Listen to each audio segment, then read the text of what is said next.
Hello, friends. I welcome you to a session, a very special session, which will introduce you to the power of music. You all are students of poetry as well. When you study literature, you study poems. And the broad difference that places a poem apart from a prose is its music. Music is a quality that makes a thought memorable. Not only does it become easy to sing it out, but also because we can sing it, therefore we always memorize it. John Dryden was a great poet, the poet laureate, the poet of the court of the king. And he has written this poem after he wrote down his initial poem, small poem, by the name Song for Saint Cecilia's Day.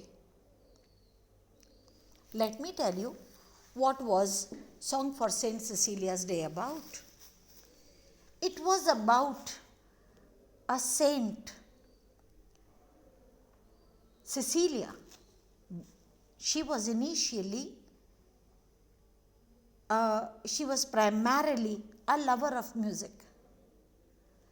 And the musical instrument that she created was of a kind that when she played that instrument, not only the world, not only the people around her were enchanted to come close to her, but an angel from the heaven, when hearing this melody, was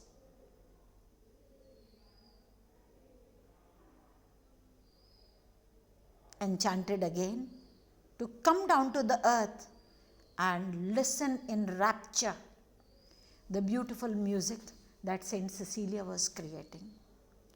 And for her love of music, she was canonized as a saint. Canonizing is when someone is no more, then you raise the person to a very high standard. You bestow upon him a title of sainthood. So it is believed that ones who can create music are saintly, are pure in heart. This purity, this force in their expression is of a kind which compels people to think them as great. Now, after having placed the idea of Saint Cecilia as being considered as a saint for the beautiful music that she was able to create, again, John Dryden writes down about yet another poet, Timotheus. He was in the court of Alexander the Great, the brave warrior who had taken nearly the whole earth under his flag, under his power. And this is an occasion of great rejoicing. A feast has been organized to celebrate the victory of Alexander. And in this feast, Timotheus, the musician, and Alexander the Great, with his wife, with his new bride, Thais, is sitting. Timotheus begins by speaking the high praise of Alexander, which puts Alexander into a sense of great pride. He can see himself as being eulogized in the song, and which causes him to swell with passion. Then Timotheus speaks about wine, another factor, another thing that causes people to think unduly about themselves, that causes a kind of intoxication and which adds up upon the pride which Alexander was experiencing. But ultimately, Timotheus then switches over and brings Alexander to have a view of the battlefield that he had left behind. His joy was only because there were several that were maimed, injured, and killed. And on the bodies of these injured soldiers, the soldiers who were actually trying to defend their own motherland,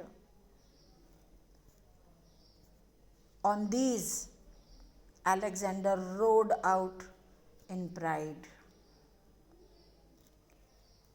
Timotheus makes him feel the anguished cries, the pained cries of the wounded warriors, brave lots, who dared to face Alexander, who came there with a sense of patriotism for their country, as against the Alexander's desire for power, his lust for power. And it was only that he was chosen by fate to be a victor, and which caused so many to cry, to wail, and some were wounded to the extent that they had died. And in death, their pictures of sorrow and their lamenting inmates is set on a contrast against the sounds of jubilation that were going on in the court of Alexander. So much is Timotheus prompt and exact in his portrayal of this picture of sorrow that Alexander, who is described as the godlike hero, and Thais, who is like a blooming eastern bride in flower of youth and beauty's pride, they are distraught. They feel misery. They can understand the horror of what they have done. And most particularly, the horror strikes Alexander. He comes fully aware of the pain he has wrought upon innocent people. Timotheus explains how in the battlefield, Darius, the Persian ruler, who fought against Alexander, who dared fight, and who has made Alexander now the joyless victor. Timotheus is so poignant in his portrayal of the pain, of the misery of mankind, that Alexander, who was drunken with the joy of having been a victor, drunken with the wines that were served to him, drunken with the company of a beautiful fair bride by his side, now breaks into tears. He, and this all was done by the beautiful synchronization which Timotheus had done in word and in music. His words were presenting the pictures of the battlefield, the miseries. But this is carefully done after first felicitating Alexander about his victory. And this is the power of music, that it transported Alexander from that drunken state to his actual realization of the horror of what he has done.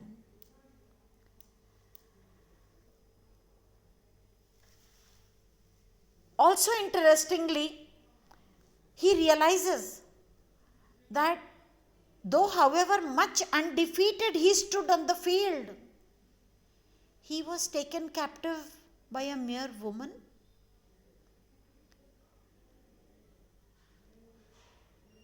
And so, this is the power of music. How the idea of happiness, how the thought of victory is replaced by the thought of the truth which Alexander had wrought on the battlefield. And we see fully well that all this, though Alexander had worked out miracles, had worked out impact upon the battlefield, Timotheus ultimately has been able to exercise impact upon the king of the kings, Alexander the Great. Here in the feast room, in the courts, where the grand feast has been organized, Alexander is a puppet in the hands of Timotheus. Why? Because Timotheus has been able to exercise the power of music. Because Timotheus has been able to send the passion of victory onto the mind of Alexander. Then he adds upon the intoxication, and then he makes him feel that Alexander was so weak as to fall low before a woman. Means, and not that he is meaning in any way to diminish the virtue of a woman, but he is in fact wanting to say that all this was appeased when the Thias was given to him in marriage. And then he makes him realize what he has done to the happy living country, how he has destroyed them.